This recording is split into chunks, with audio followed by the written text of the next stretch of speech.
The simple technique of lament is that through the words you name symbols to your emotions and to your personal history that is related to those events.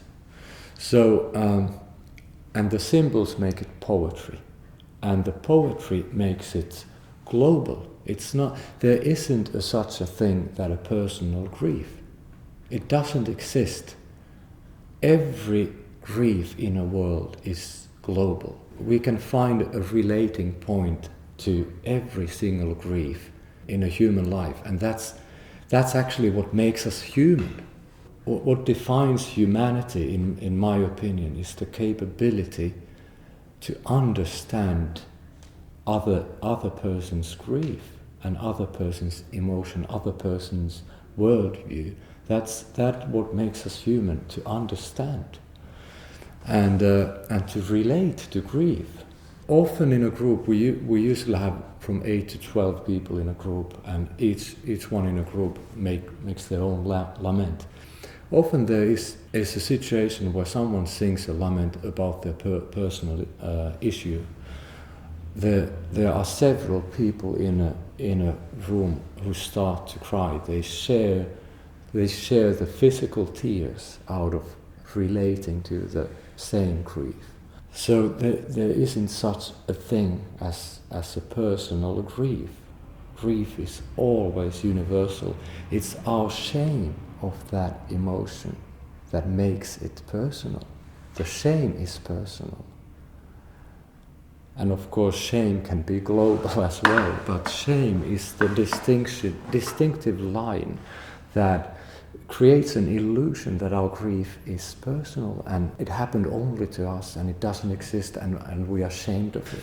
And once this is released, once you find symbols in the world, in poetry, you find symbols to access those happenings and you sing them out with the melody that's in a free meter, there comes a flow of energy that all these traumas go out of you. And I've seen people that have been deeply depressed to recover to a perfect health, mental health, within days after doing this strong purifying lament. Even more surprisingly, there have been people who've find relief to their asthma, to the condition of asthma, which is practically what asthma is. It's a condition where you can't get air, you can't breathe. So what's that one single thing that's holding your breath? Try that out. And also one girl surprised me that I'll never forget her. She went through an amazing transformation in a one single lament.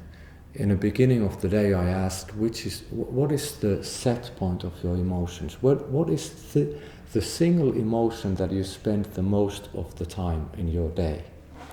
What that single emotion is that you linger, you nourish that emotion, one emotion.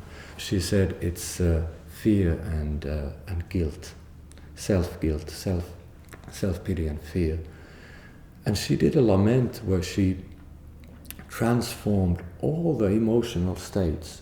She went from fear to grief, from grief to anger, from anger to revenge, from revenge to, I don't even know, but so many different levels that finally she went up to acceptance. Finally she went higher, she went to hope. After 20 minutes of crying her story, she sang about how she was a dancing bird of light, capable for great love towards herself and everyone around her. It was amazing to see someone traveling this far in 20 minutes. And in the next morning, she used to suffer from a very severe atopic skin condition. The next morning, 85% of that was gone. that for some that could be a kind of a mystery or a miracle, but I see it as a very natural and self-evident thing of releasing of all kinds of toxins that are thought and emotion based, that have lingered in a body, lingered in the mind, lingered in the ways of thinking for a long time and dominated the events in one's life. Because when you take green glasses and look at the world is green. So if you take glasses of fear and self-guilt, you invite that experience in every corner where you go. It's always there. So when one is capable of changing the glasses, changing your mental glasses to be pink and with hearts, or whatever, what happens inside, the chemical reactions in the body are massive. You won't recognize yourself, and your health can change tremendously.